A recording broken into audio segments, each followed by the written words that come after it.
Justice منصور علی شاہ اور justice اطہر من اللہ کے استعفے منظور۔ سپریم کورٹ کے سینئر ججز نے 27ویں آئینی ترمیم پر اعتراض کرتے ہوئے استعفے صدر مملکت کو بھیجے تھے۔ جسٹس منصور علی شاہ نے لکھا، ترمیم ایسی حکومت نے کی جس کی آئینی حیثیت پر سوالات ہیں، آئینی نظام کا ایسا بگاڑ ناقابل برداشت۔ جسٹس منصور علی شاہ نے احمد فراز کی نظم کو بھی استعفے کا حصہ بنایا۔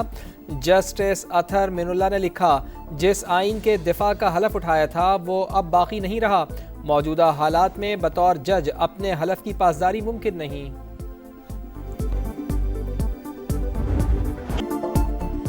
کل 2 ججز کی غیرت جاگی ہے، وہ شاعری بھی کرتے ہیں، لیکن جب نواز شریف کو نااہل کیا جا رہا تھا اس وقت کسی کی غیرت نہیں جاگی۔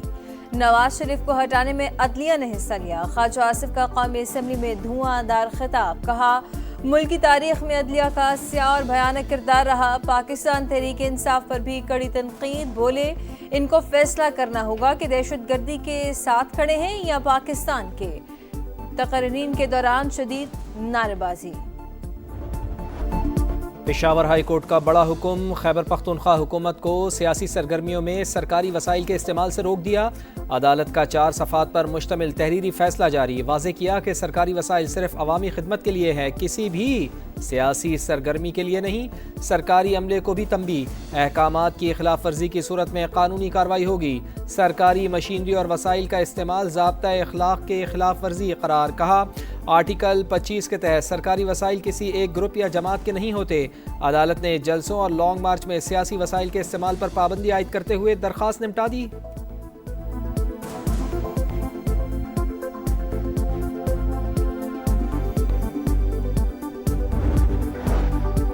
ریسکیو اور دیگر سرکاری وسائل سے وفاق پر دھاوا بولا گیا، عدالتی فیصلے کے بعد مہر لگ گئی، کوئی اس طرز کے اقدامات نہ کر سکے۔ وزیر مملکت طلال چودھری کا رد عمل، کہا آئین میں ہے کوئی سیاسی جماعت سرکاری وسائل استعمال نہیں کر سکتی، اگر کوئی ایسا کرے گا تو اس کا کیس الیکشن کمیشن تک جائے گا۔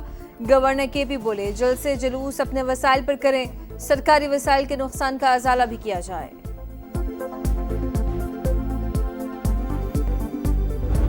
I, Justice Aminuddin Khan, do solemnly swear that as Chief Justice of the Federal Constitutional Court of Pakistan, I will discharge my duties and perform my function without fear or favor. May Allah Almighty help and guide me.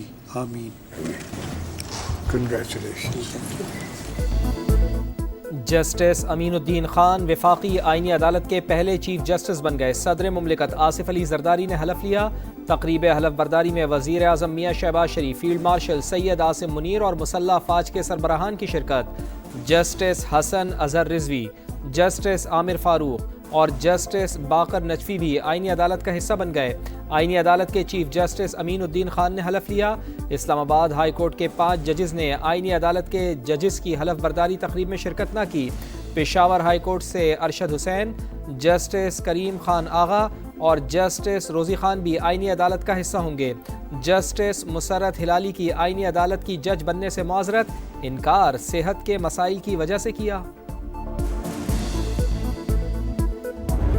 Bill further to amend Pakistan Army Act, the Pakistan Army Act bill be passed. Those who are in favor of the motion may say aye.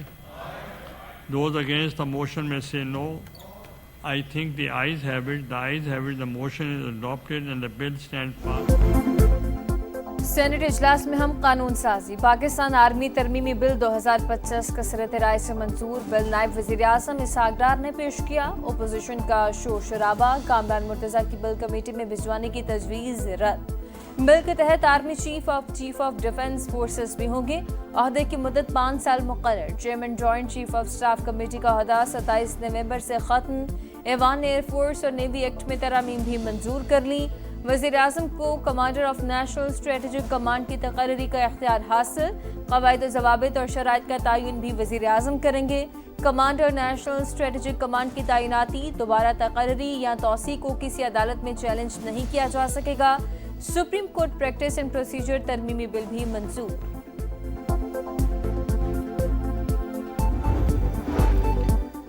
Mahmood Khan Achakzai کی زیر صدارت تحریک تحفظ آئین پاکستان کا اجلاس، 27ویں آئینی ترمیم پر تفصیلی تبادلہ خیال۔ ترمیم کے ممکنہ اثرات پر قانونی ماہرین کی آراء زیر بحث، اپوزیشن رہنماؤں کی آئندہ کی حکمت عملی پر مشاورت۔ فیصل راٹھور جو ہمارے جنرل سیکرٹری ہیں پارٹی کے، وہ ان کا جو ہے وہ فیصلہ کیا گیا ہے کہ وہ وزیر اعظم ہوں۔ نون لیگ کی حمایت اور پھر اور لوگ بھی، we will cross the number of 40۔ Azad Kashmir میں ڈیڈ لاک ختم، پیپلز پارٹی نے فیصل ممتاز راٹھور کو وزیر اعظم آزاد کشمیر نامزد کر دیا۔ وزیر اعظم چودھری انوار الحق کے خلاف تحریک عدم اعتماد جمع، 17 ارکان کے دستخط، امیدوار کے نام کا اعلان۔ چودھری یاسین نے کہا حکومت سازی کے لیے نمبر پورے ہیں، آزاد کشمیر کی مختصر حکومت پھولوں کی سیج نہیں۔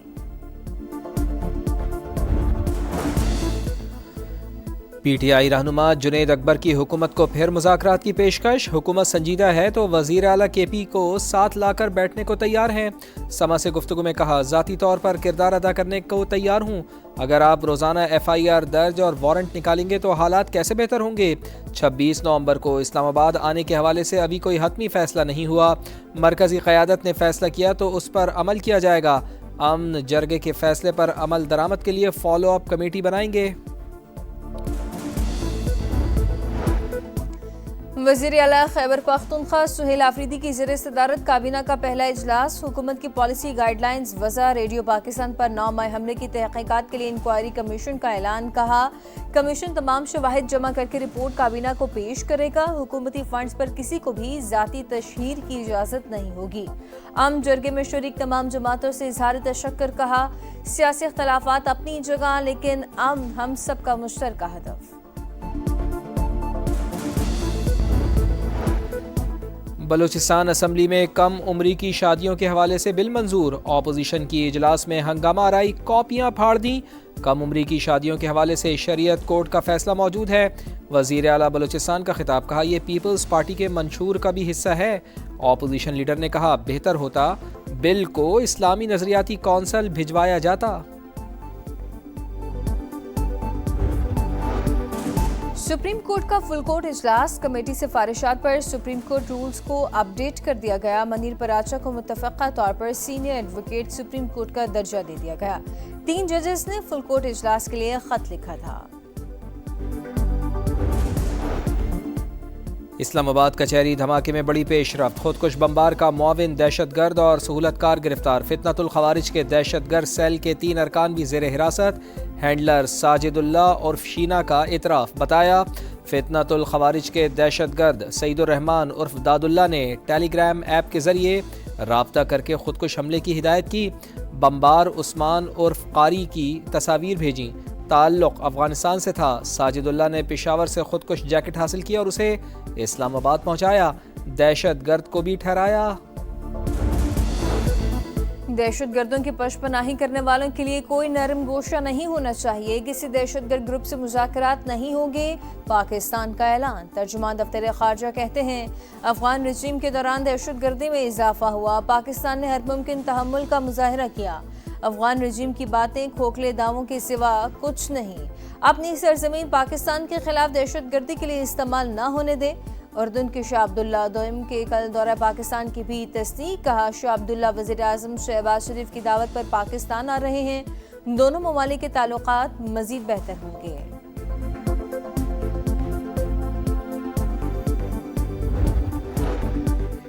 فیلڈ مارشل سید عاصم منیر سے تاجکستان کے وزیر دفاع کی ملاقات، باہمی دلچسپی، خطے کی سیکیورٹی اور 2 طرفہ دفاعی تعاون پر گفتگو، تربیت، انسداد دہشت گردی اور علاقائی سلامتی میں فوجی تعاون بڑھانے کے عزم کا اظہار۔ تاجک وزیر دفاع نے پاک فوج کی پیشہ ورانہ صلاحیتوں کو سراہا، خطے میں امن و استحکام کے لیے پاک فوج کے کردار کی تعریف کی، فیلڈ مارشل کا علاقائی استحکام اور خوشحالی کے لیے مشترکہ کوششوں کی اہمیت پر زور، دفاعی اور سیکیورٹی تعاون کو فروغ دینے کے عزم کا اعادہ۔ راولپنڈی میں پاکستان اور سری لنکا کا ٹاکرا، دوسرے ون ڈے میں گرین شرٹس کی دعوت پر لنکن لائنز کی بیٹنگ جاری، آدھی سے زائد ٹیم پویلین لوٹ گئی، اسپنر ابرار احمد کی شاندار بالنگ، 3 شکار، شاہین آفریدی بیماری کے باعث ٹیم میں شامل نہیں، سلمان آغا کپتان مقرر۔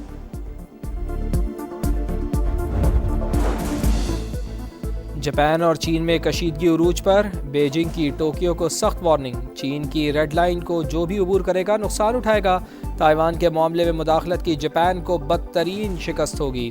ترجمان چینی دفتر خارجہ کی پریس بریفنگ، کہا جاپان فوری طور پر اپنے سنگین بیانات اور اقدامات کو واپس لے۔ جاپانی وزیر اعظم نے تائیوان کے خلاف ممکنہ چینی کارروائی کو ٹوکیو کے لیے خطرہ قرار دیا تھا۔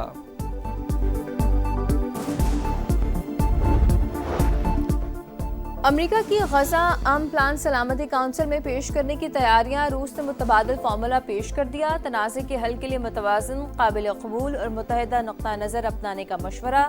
ہماری قرارداد منظوری نہ ہوئی تو فلسطینیوں کو سنگین نتائج کا سامنا ہوگا، امریکہ کی وارننگ۔ پاکستان نے ہاکی ورلڈ کپ کوالیفائرز میں جگہ بنا لی۔ پری کوالیفائنگ سیریز کے دوسرے میچ میں پاکستان نے بنگلہ دیش کو 8-0 سے ہرا دیا۔ سفیان خان، رانا وحید اشرف کے 2 گول، قومی ٹیم کو 3 میچز کی سیریز میں 2-0 کی فیصلہ کن برتری حاصل۔ اور معاذ صداقت کی آل راؤنڈ پرفارمنس، 54 گیندوں پر 96 رنز کی دھواں دھار اننگز، 2 وکٹیں بھی اڑائیں۔ پاکستان شاہینز نے رائزنگ سٹار ایشیا کپ میں عمان کو 40 رن سے ہرا دیا۔